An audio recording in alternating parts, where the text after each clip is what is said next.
Hello dear students, this is Kirti ma'am and today we are going to discuss about your next chapter Glimpses of India of your first flight book. Okay, so इसमें Glimpses of India में 3 parts हैं, ठीक है. There are 3 parts. First is a baker from Goa, okay, and the another is Coorg and tea from Assam. There are 3 parts.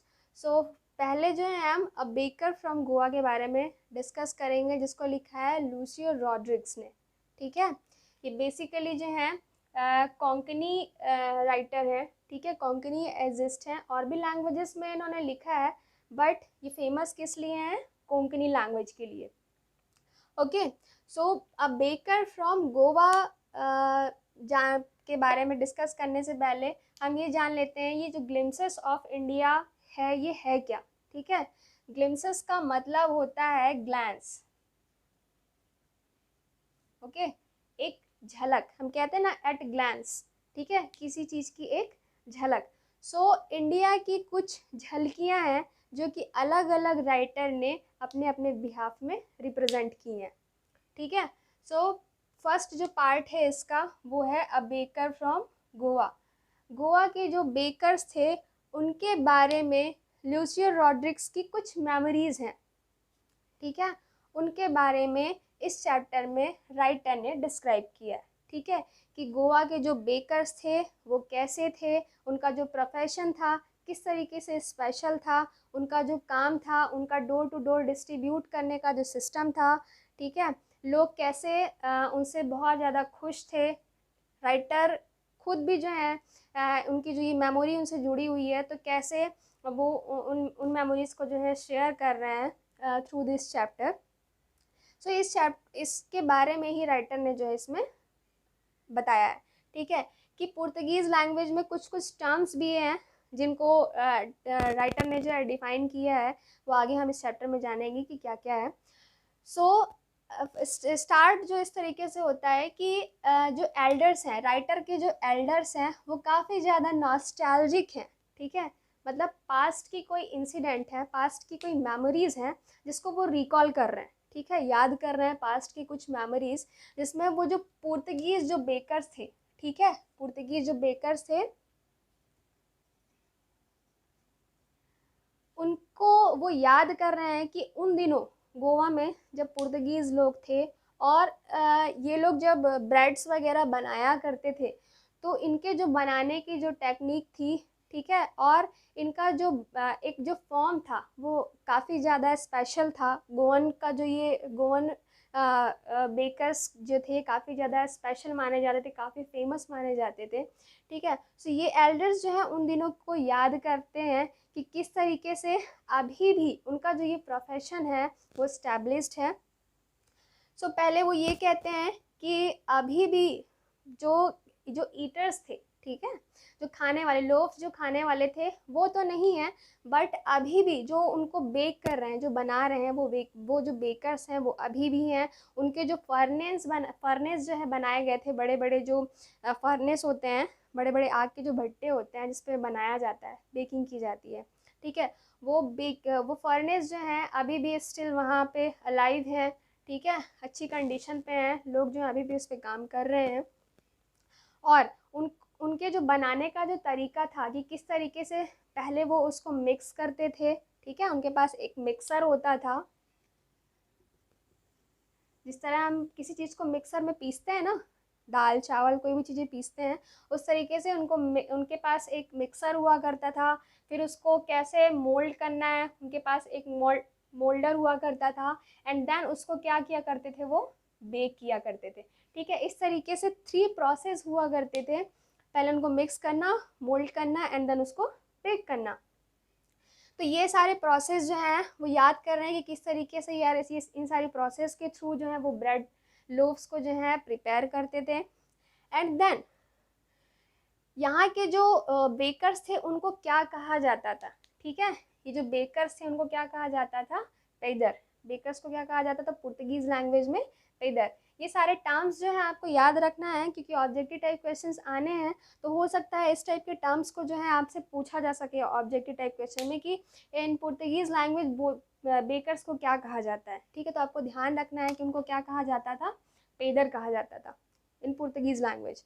ठीक है, तो ये जो पेदर हुआ करते थे वो अपने इस बेकिंग सिस्टम को लेके काफ़ी ज़्यादा फेमस थे। वो डोर टू डोर जाया करते थे अपने लोफ्स को लेकर। बच्चों के लिए वो अलग लोफ्स बनाया करते थे एंड एल्डर्स के लिए जो है वो अलग लोफ्स बनाया करते थे। सो उनके डोर टू डोर जाने की भी एक स्पेशल टेक्निक थी। उनके पास एक बास्केट होता था, ठीक है, बैम्बू ट्री का एक बास्केट होता था, जिसको एक शोल्डर पे वो ऐसे कैरी करते थे, और एक शोल्डर पे जो है वो एक इंस्ट्रूमेंट होता था जिसके थ्रू जो है वो झैंग झैंग के साउंड प्रोड्यूस किया करते थे, जिससे लोगों को पता चल जाता था कि बेकर्स जो है उनके डोर तक आ चुके हैं। अर्ली मॉर्निंग से जब वो निकलते थे, जब तक उनकी ब्रेड की सेलिंग नहीं हो जाती थी तब तक वो घर वापस नहीं आते थे। मतलब मॉर्निंग से जब वो निकलते थे तो उनकी जो वापसी होती थी, उनका जो डिपार्चर का टाइम होता था, अराइवल टू डिपार्चर का टाइम, ठीक है, मॉर्निंग से जब वो निकलते थे सो उनके घर वापसी का टाइम जो होता था वो इवनिंग में ही होता था, जब तक उनका बास्केट पूरा खाली नहीं हो जाता था। सो वहाँ के जो बच्चे थे, ठीक है, वो काफ़ी ज़्यादा एक्साइटेड हुआ करते थे। राइटर भी जो हैं अपनी उन मेमोरीज़ को याद करते हैं कि किस तरीके से ये उनके कंपेनियन हुआ करते थे। ठीक है, ये जो पेदर हैं वो उनके कंपेनियन हुआ करते थे, उनके फ्रेंड हुआ करते थे, कि जब ये बेकर्स जब उनके घर आया करते थे तो कैसे उनकी जो सर्वेंट है, क्योंकि उनके घर में रहने वाले सर्वेंट ही जो हैं ब्रेड को लिया करते थे, लेकिन ये लोग क्या करते थे कि जिस जो भी उनके कोई किनारा हो या जिस जिस तरीके से भी वो उन बेकर्स को देख पाए, उनको देखने की कोशिश करते थे। एक एक्साइटमेंट होती थी इन बेकर्स के आने की। ठीक है, सो वो कोई भी ऐसा मोमेंट वो लीव नहीं करते थे जिनसे उनको इन पेदर को जो है देखने को ना मिले। इसके बाद ये जो टर्म है पैस्किन एंड बेस्टिन, ये टर्म्स जो है मेड सर्वेंट के लिए यूज़ किया गया है। मेड सर्वेंट को पुर्तगीज़ लैंग्वेज में क्या कहा जाता है, पैस्किन एंड बेस्टिन। ठीक है, तो ये सर्वेंट जो है जब उनके घर जब ये बेकर्स आया करते थे, डोर टू डोर जब बेकर्स आया करते थे, तो ये मेड सर्वेंट जो है जिनको पैस्टिन और बेस्टिन कहा जाता है, ये ब्रेड लिया करती थी और बाकी लोगों में डिस्ट्रीब्यूट किया करती थी। ठीक है, सो ये सारे टर्म्स जो हैं आपको ध्यान रखने हैं। अभी और भी बहुत सारे टर्म्स जो हैं जिनको आपको ध्यान में रखना है, बट ये सारी चीज़ें भी जो हैं ध्यान रखनी है आपको।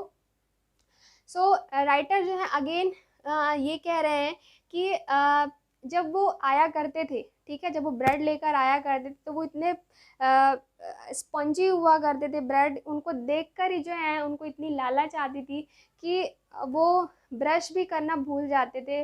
वो उनको ये लगता था कि वो ब्रश ही क्यों करें, उनको ये लगता था कि बस वो किसी तरीके से इस ब्रेड को खा लें और चाय पी लें और बस उनमें फ्रेशनेस आ जाएगी। वो ये नहीं सोचते थे कि उनको ब्रश करना है एंड ऑल सारी चीज़ें।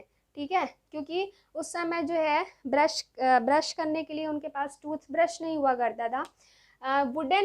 वुड के जो हैं उनको कहना चाहिए क्या, दातून। ठीक है, हिंदी में अभी उसको क्या कहते हैं, दातून, आप सभी लोग जानते होंगे। ठीक है, जैसे कि नीम का वुड हो गया, ठीक है, आम का हो गया, अमरूद का हो गया। सो इन सब के जो है दातून करने के लिए पहले यूज़ किए जाते थे। ठीक है, सो वो उनको प्लग करना, उनको लाना, फिर ब्रश करना, ये काफ़ी ज़्यादा मेहनत वाला काम हुआ करता था। सो राइटर जो हैं वो ये सोचते हैं कि इतनी मेहनत क्यों करना। ठीक है, वो क्या करते थे, बिना मुंह आँख धोए ही जो है, बिना फ्रेश हुए ही जो है ब्रेड लोव्स वगैरह जो हैं वो खा लिया करते थे। That's it. ठीक है, उनको इससे मतलब नहीं होता था कि हमको अपने आप को फ्रेश अप करना है, ब्रश करना है, बस लोव्स मिले और उनको जो है खा लेना है। सो आज यहीं तक हम एक्सप्लेन करते हैं। नेक्स्ट जो इसका पार्ट है वो नेक्स्ट वीडियो में एक्सप्लेन करेंगे। तब तक आप लोग जो है इसको पूरा कंप्लीट करिए। Okay, thank you.